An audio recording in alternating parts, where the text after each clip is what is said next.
So today we're going to rebuild a ball diff. This is for a Schumacher Eclipse 2, but same principle for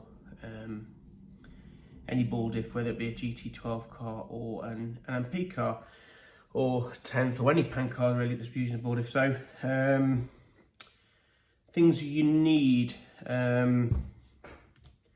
toothbrush, a little pot, some sort of degreasant, some brake cleaner. This is just from the kit. Some molly grease or black grease and some silicone grease, and then some wet and dry, some quite fine wet and dry. I think that's 1200, and a setup board.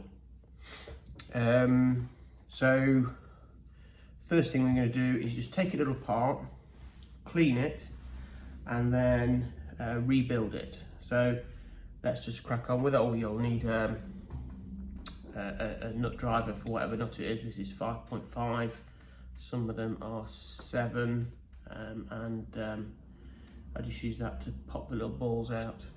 Okay.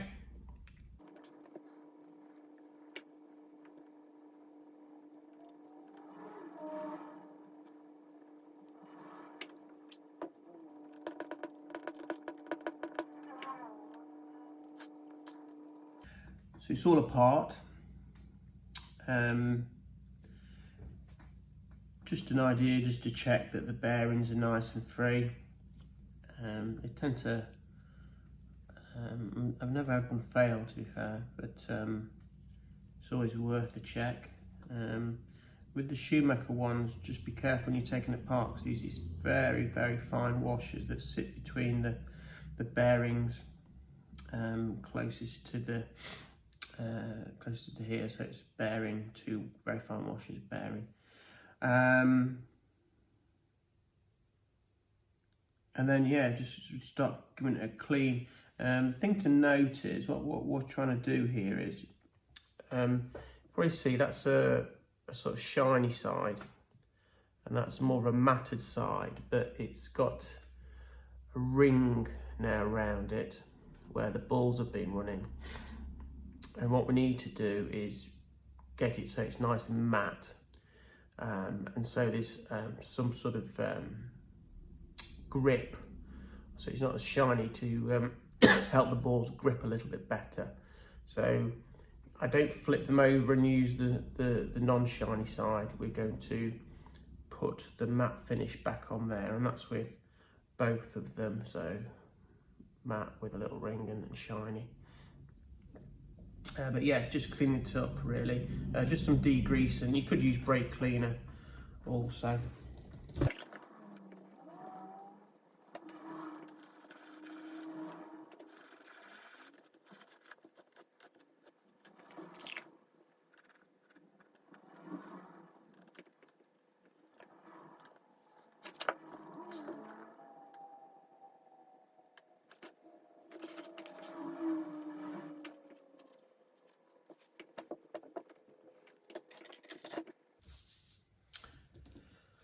So this is the bit where we're going to put a nice matte finish. You don't want to just go in circles. What we're going to do is a nice figure of 8 pattern on it, and that will give a nice sort of cross sort of hatching, so the balls grip quite nicely. So use the little hub, because obviously that's going to be we're going to be able to hold it and nice and flat. On the wet and dry with the steering, the setup board beneath, so it's nice and flat. Little squirt of brake cleaner, and then that figure of 8 pattern, a little bit of pressure, not too much. And then normally I find by the time that it's drying out, it's normally okay. Quick clean. Yeah, so again, I'm not sure how this is, but you shouldn't, there's no ring on it anymore, where the balls have been running. So that's why if you just compare the two, hopefully you can see, got rid of that ring. So just do the other one exactly the same.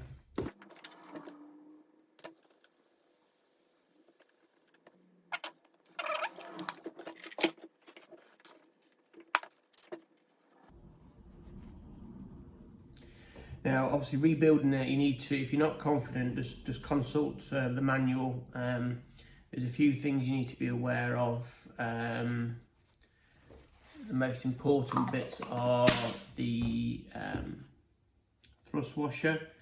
That will have an order which they're meant to go, and also these little bevel washers as well. I always forget, and I will look at the manual before I put them on, but I'm pretty sure, I'm not even going to say it, I'm pretty sure it's the smaller one first, but I think that might be wrong. Actually, I'm going to look at the manual now.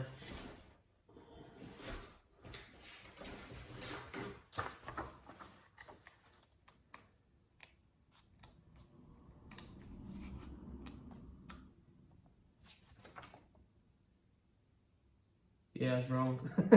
Groove washer first. So, large one first. So, one of them will be larger than the other. And that's the large one, that's the small one. So, it's large washer, better than that. And then these go, they're like saucers.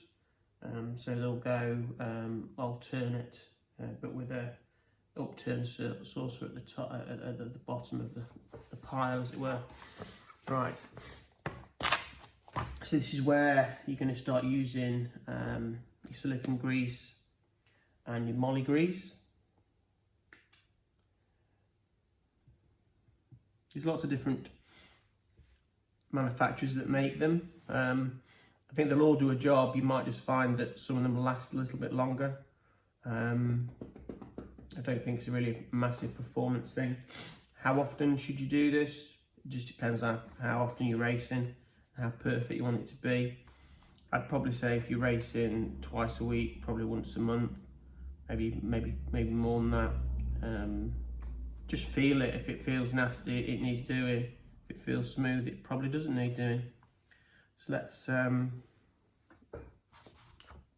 start rebuilding this. So what I'm going to do first of all, I'm just going to put the balls back into the spur. I use a towel here because it stops things rolling around, and you can sort of use it to clean as well. It's not messy, but it's you are getting rid of all the crap that's been on it. And then we need, so it's bearing, 2 little washers,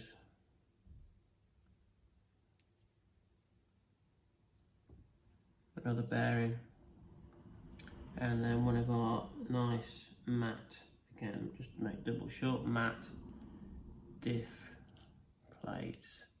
So that goes on there. So we're going to pop this, just use, this is a little craft knife, nice pointy end to it, and then just trying to put a little blob on each of the balls.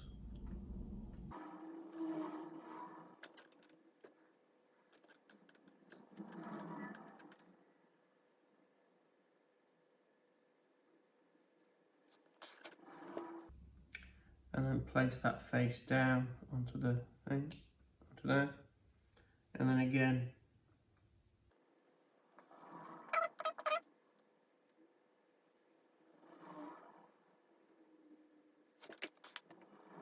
Right, sometimes this is a bit tricky, and the diffs, the plates move as you put it back on.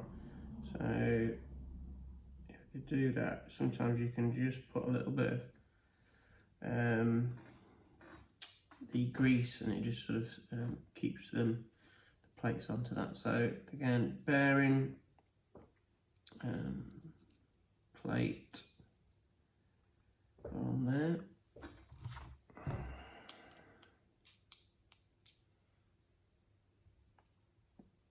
So it was big washer and then small one.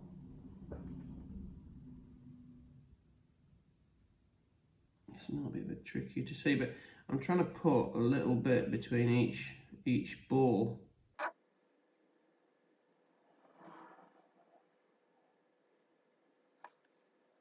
Yeah, doesn't look tremendously good, but just creates a sort of sandwich.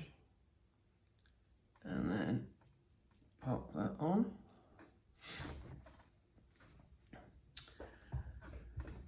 And these are, you just build them as per instruction.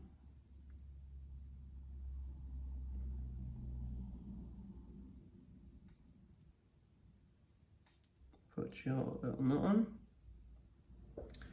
Now, you tighten it up until you feel, you can see the washer starting to spin.